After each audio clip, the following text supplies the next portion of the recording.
and welcome. My name is Althea Blackford, founder of Boston Caribbean Fashion Week, and we have a great conversation for you today. So what is it like, or what happened during the lockdown? And we're going to find out from the fashion school's perspective. It is when there were no more classes. So that was quite the story and the journey. And here with me, I have some wonderful guests with me here today. Rounding out, we have Judy Ross, who is the Executive Director of School of Fashion Design.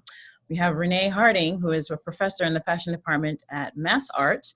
And then we also have Kathleen Potter, who is a dean and associate professor at the School of Fashion at Lasell University. Welcome, ladies. Thank you, Althea. Good to be here. Good to be. All right. So here we go. Let's go back in time just a hair bit. March. What happened? So you started hearing in the news, this is turning into a thing. It might be a reality that there's going to be no more classes. What is the process that now begins for your school and reaching out in terms of the communication to the staff and to your students? I'll toss it out to Kathleen. Sure. Yeah. So it was hard to believe, right? I had started hearing bits and pieces through the news, of course, and it was still hard to believe that it could be something that could affect us on this grand of a scale. So March 13th, I think, is the date that we decided that we would close our campus.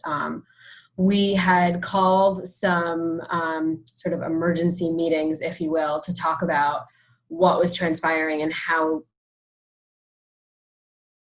stay open. But at that point, it became really apparent that that would not be the safe thing to do. So basically, and when I say we, I'm referring to the faculty kind of, rallied together and figured out a way to deliver our curriculum to the best of our abilities virtually. So we extended our spring break by a week in order to be able to do that. As of March 30th, we were rolling again. So it looked and felt different. But I have to say, the feedback that we got, we did survey our students sort of during and after the spring semester. The feedback was pretty positive. Lasell, I think, prides itself on small classes, really high touch, really involved faculty. And so there's nothing that can quite replace that. But I think that overwhelmingly, faculty really got pretty innovative and comfortable with new technologies quick in order to be able to deliver on the course outcomes that they, promised at the beginning of the semester. So. Okay. And then Renee, so as a professor, hearing from your bosses and then speaking to your students, what was that like back in March? Yeah, it was hard. We were coming up to spring break. So right before spring break, there was kind of this warning of, hey, take some things home with you. Don't leave things here. You might need them. And so some of the students scooped up everything. And some of the students were in a little bit of a, they didn't know what to make of it, and neither did we. So they had some things there, and we went on spring break. And then we got the word that we're not coming back from spring break. So it was a little bit of a craziness because the students had lots of stuff in the studio. And so they had to figure out, how am I going to get my things? So we worked out some pickup times and some sidewalk pickups, and they got what they needed. And then we kind of all took a deep breath and took a little bit of a break. And then we, kind of came back a week after that. And it was difficult because there was still that little bit of hope that, we might be back. I think everybody kind of wanted to believe that, even though the reality was, we're not going to be back for a little while. So that was really hard for all the students to kind of accept that. And weeks and even months after, they were still thinking, like, do you think we'll come back for that last? And I was like, I don't think so. We're going to have to face the reality that we're not coming back this semester. Yikes. And Judy, what was your intake from your school? Same thing. At first, it was complete disbelief that this could possibly be happening, that it could be so severe that if everything was going to shut down. Mm-hmm. And it felt like you were at a big funeral as we were shutting everything down, and people are packing up their things and going, and there's such that somberness, and people are like, well, when are we coming back? And I'm like, I don't know. And then how are we going to do this? And I'm like, we'll figure this out. And so, that's where it became the we're going to figure this out kind of game. And I too have to say that the faculty were fantastic as far as being innovative and figuring things out and working with the students. We have a small student population, and they're very close to the faculty. So they were reaching out to faculty were reaching out to the students. I had constantly, my phone was ringing, my email was blowing up. I mean, it was, all this stuff with students. Some students that were pretty much on the ledge, others that were, it's going to be okay, it's going to be okay. But we were, like everybody else, not expecting the amount of time, the amount of disruption and everything like that. And we too are very, very much hands-on type of organization. So we've had to make some incredible adjustments. And I am really, really thrilled to say that I think that we've actually learned how to do this better. And now I have students that are telling me, boy, this is really the way to do this anyways, because I can see things better.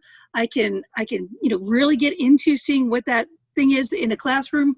Whether you're doing social distancing or not, people get pushed to the back and you can't always see everything that's happening.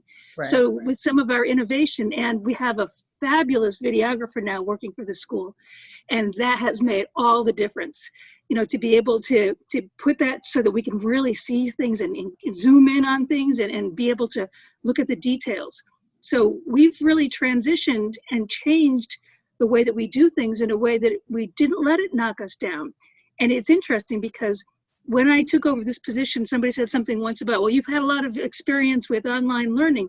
We can't do that here, And I was like, well, that's not what they hired me for, but okay.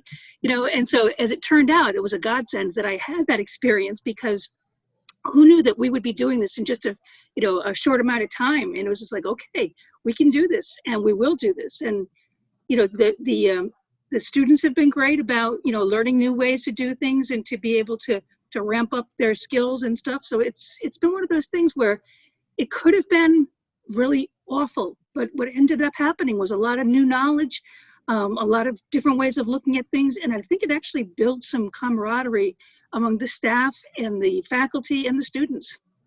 Nice. So as we're going through the calendar year, as you can say, everybody's out, and as you said before, Renee, it's time for you to grab your stuff because you may or may not come back.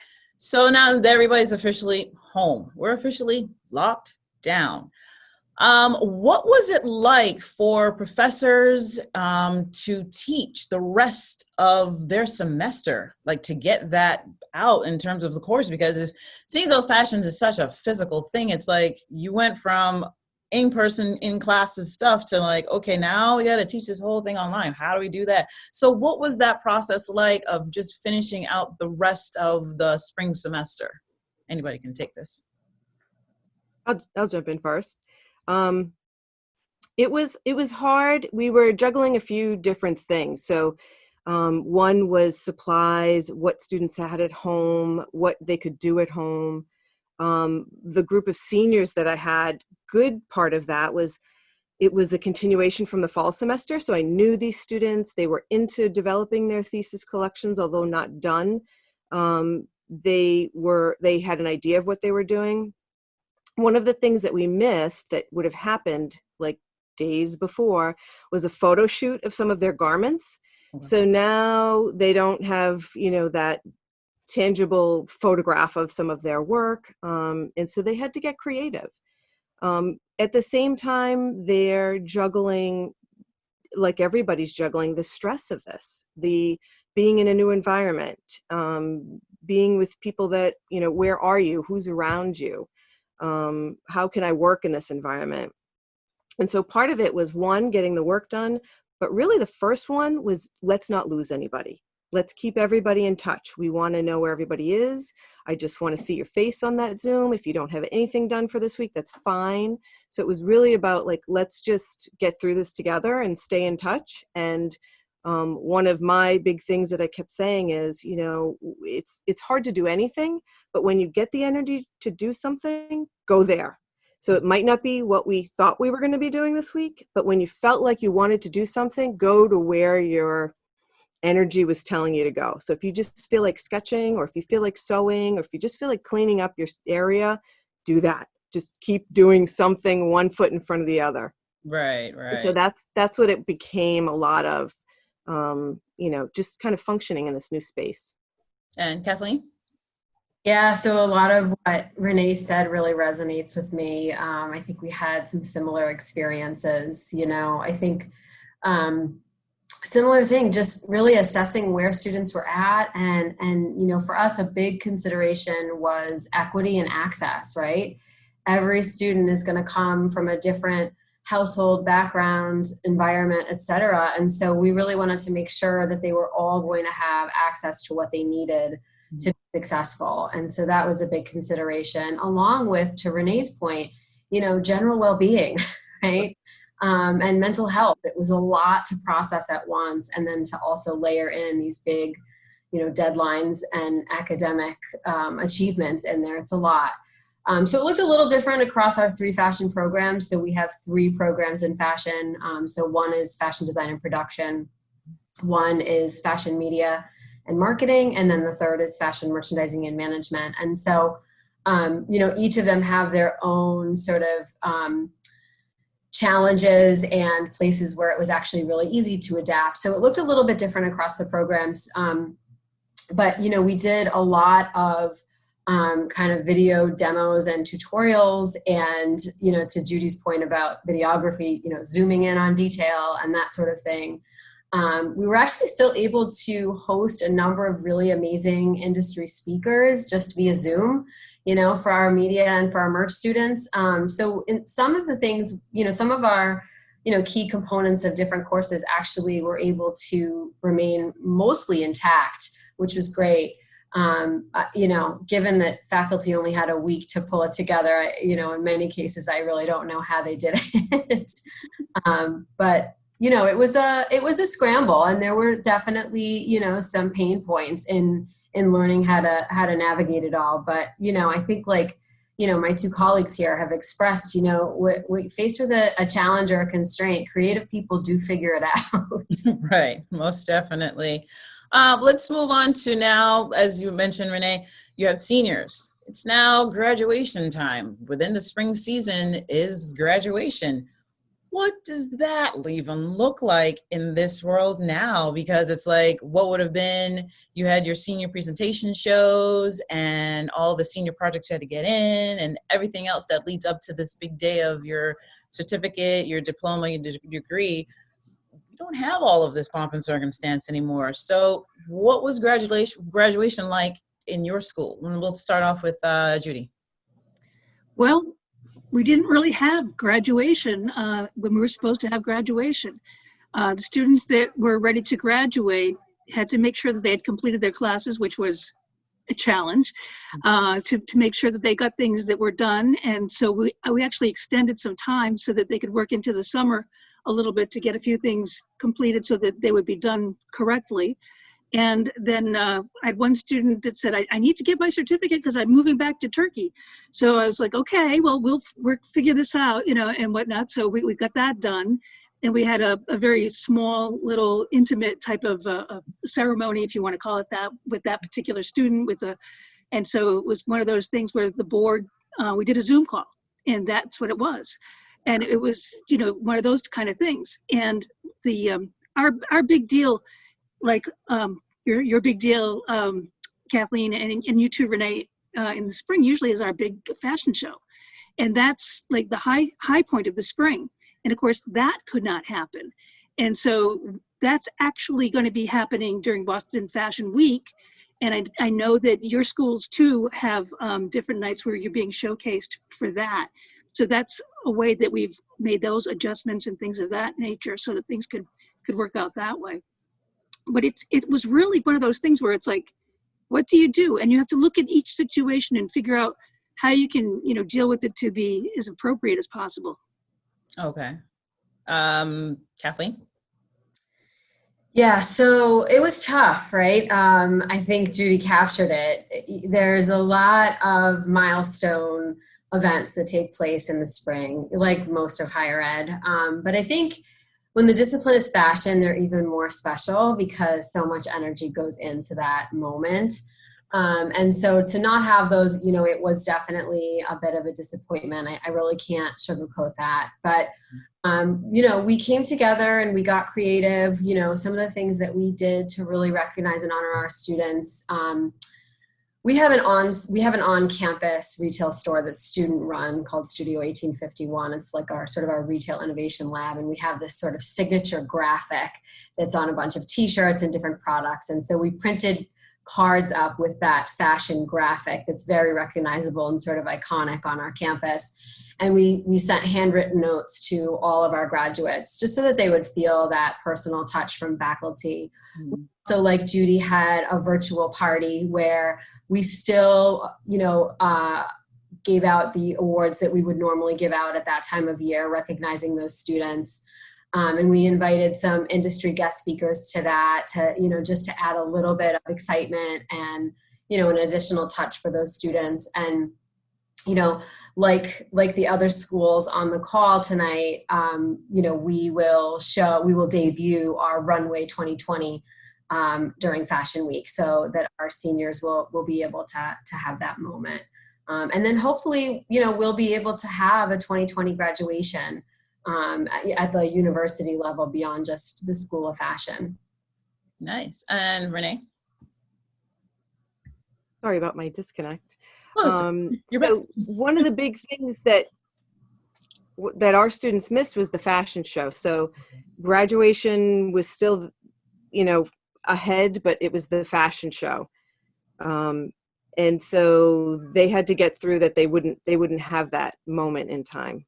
Mm-hmm. And so we tried to do the best we could. And we created a website where they got to showcase all of their the photographs that they had, the new photographs that they had, and their links. So that was a way to connect them with the industry or connect them beyond that we thought was, the best substitute.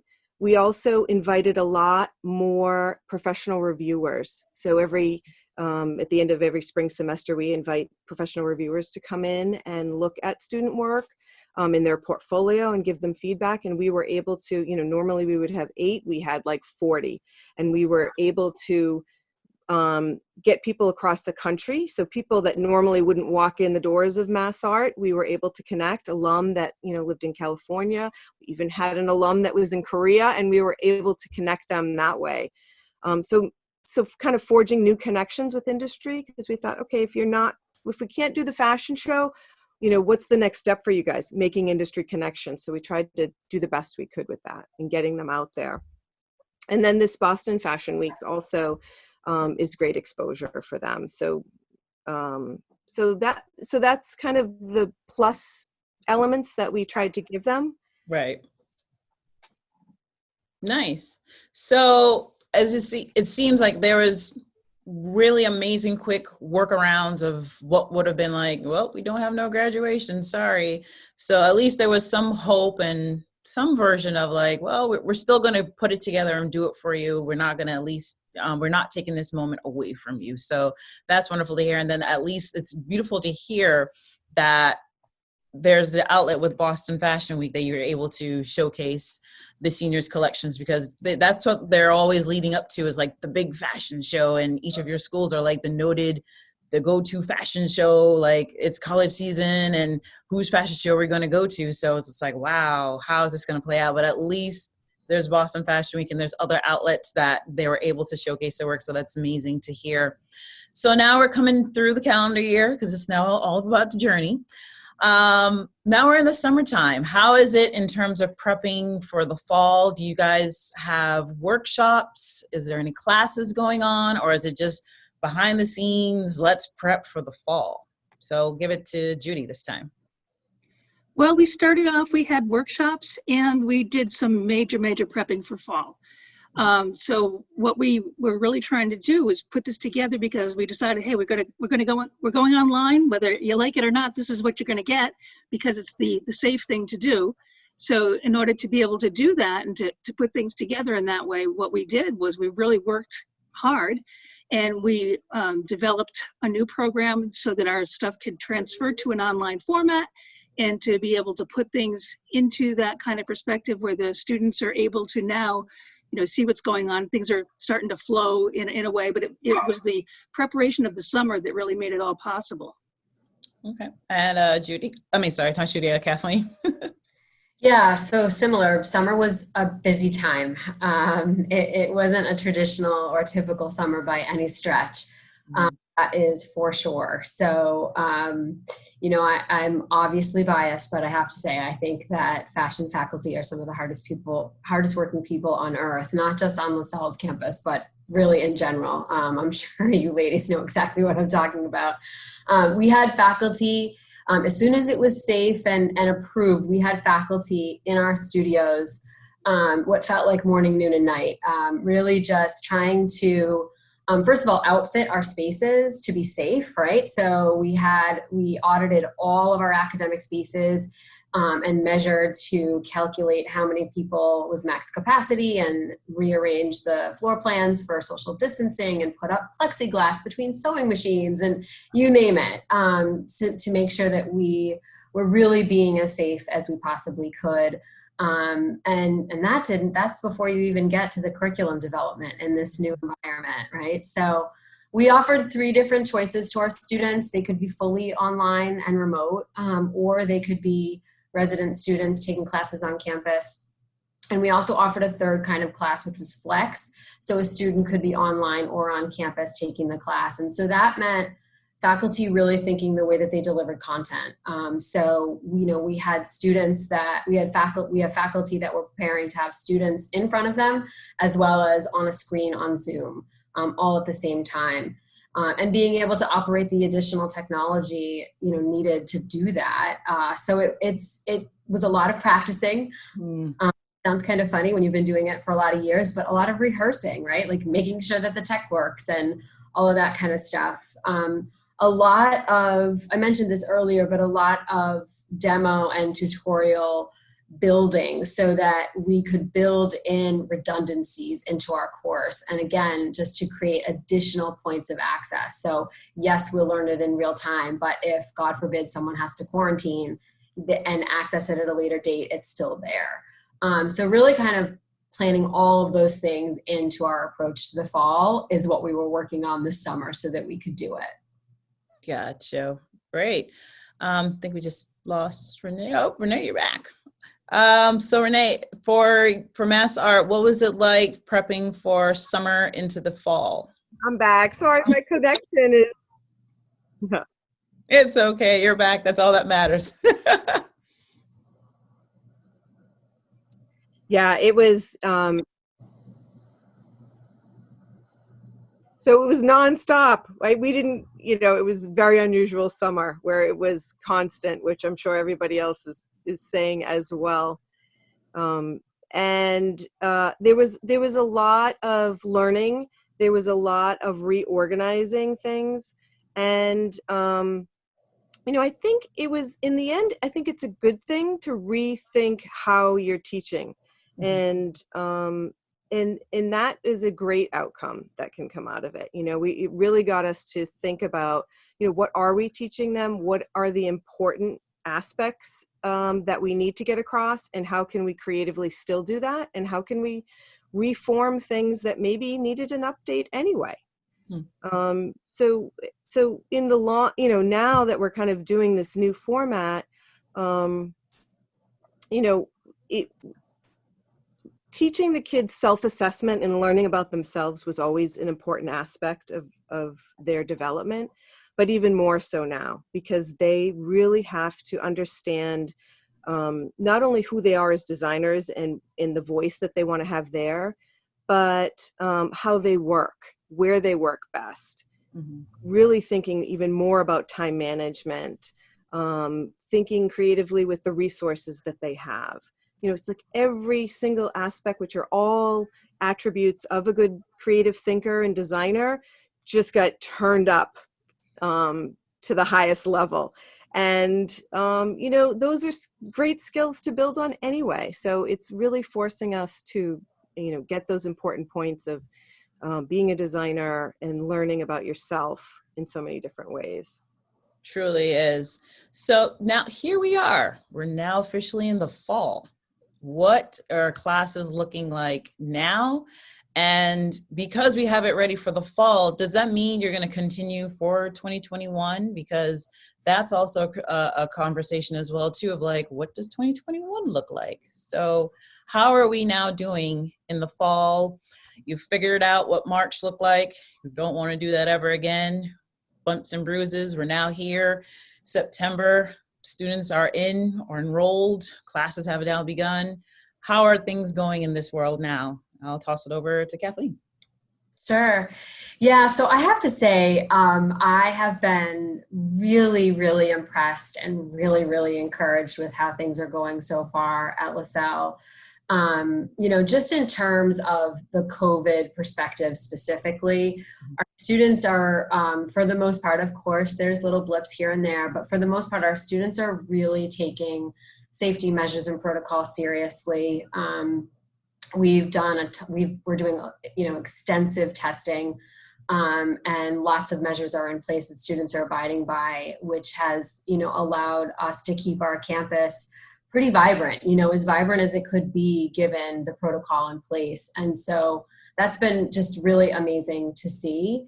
And then as far as the School of Fashion goes, it's humming along as it ever did. And so, there are places where it looks and feels a little different, but, we're really making our way through pretty much the same content and curriculum that we had, albeit, to Renee's point, a little bit rethought, which I think was actually a really good thing.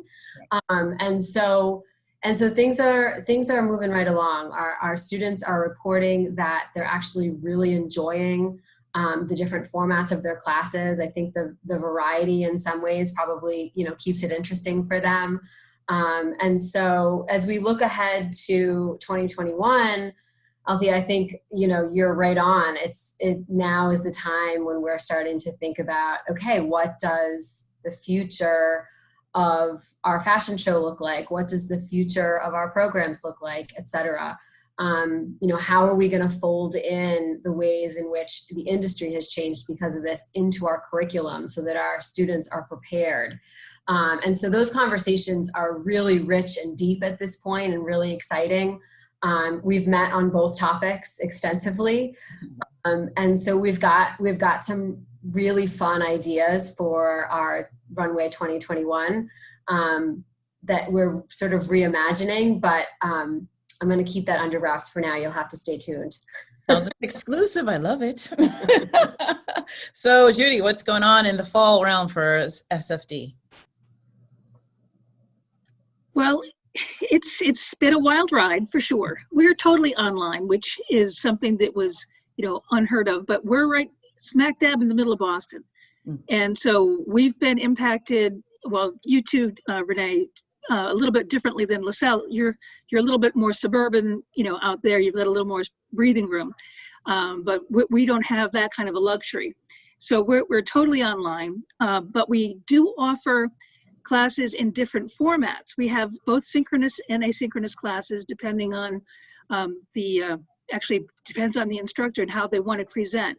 And I left that up to the instructors because I wanted to make sure that we're maintaining their comfort and they are able to deliver their programs to the students in ways that they feel that that's the way that it needs to be. Right. So the classes that are asynchronous are great because the students can, with that redundancy and whatnot that Kathleen was talking about, they can pull us whatever that information is off and watch a video 20 times if they want to make sure they get that seam just right, or if they're doing something where they want to just see that little piece over and over again. That's fabulous because they can do that. We do have some classes that are synchronous that run at your traditional times and things of that nature, and they're held in a Zoom format. I did require that the teachers who are opting for the asynchronous classes have to have live office hours on Zoom. So that way you've got that connectivity that way. So it's not like we're leaving anybody out in the weeds. We wanted to make sure that everybody was connected and that we're really still having those touch points, even though they're via video touch points, but it's still an opportunity to see a face, to hear a voice, to be able to determine if somebody's having a good day, a bad day, or a confusing day, whatever it is. Right. You can see that a little bit more in somebody's face. You can, you get a vibe. Mm-hmm. And so it's one of those things where I think it's a really good idea to, make sure that you're keeping those kind of touch points as something that's going on, especially if you are doing something that is totally online. And as I'd mentioned before, I have a lot of experience working in online programs in the past. And in the early days, you felt lost. You felt like you were out there alone in the world. If you had a question, you had maybe a day that you could send an email and you were hoping your teacher would get back to you by email within 48 hours. I mean, it's not like that now. We've developed much better programs where we have more immediacy and we can be more spontaneous in the way we deliver our programs and the information. It feels more like we're in the moment than something where somebody read the book. Nice. And Renee? Yeah, so the fall for us, we were all online for a couple of weeks to get settled, and most of our classes are online. But we do the ones that we have as hybrid, they're meeting maybe every other week, and that's still an option. So if a student didn't feel comfortable coming to campus, they could do it, via Zoom meeting. So we have that flexibility. So the campus has just started to be open with very restrictive testing that's in place. Of course, it looks very different. Mm-hmm. The studios in the fashion design department, we have a day for each sophomore level, junior level, senior level that they can come in and use the studios. And there are stations that are set up that they can kind of check into and work in that station for the day or the morning, and then it gets cleaned. So they still can come into the studio and work, although very different, and they have to kind of plan that into their schedule. And they, that social aspect of just hanging out in the studio and talking with people is very different. So, during our online class, our meeting times, we do have synchronous meeting times during our regular scheduled class, although we don't do a formal meeting for the whole length because we had studio classes that were 5 hours long. So we are not sitting necessarily on Zoom for 5 hours. So we'll do our group meetings. But then it's some classes will just kind of have that studio atmosphere by keeping the Zoom on, but everybody's just kind of working. And so you can kind of see people working, but you don't have to say anything. Or if you have a question, you can kind of yell out and see who's, listening.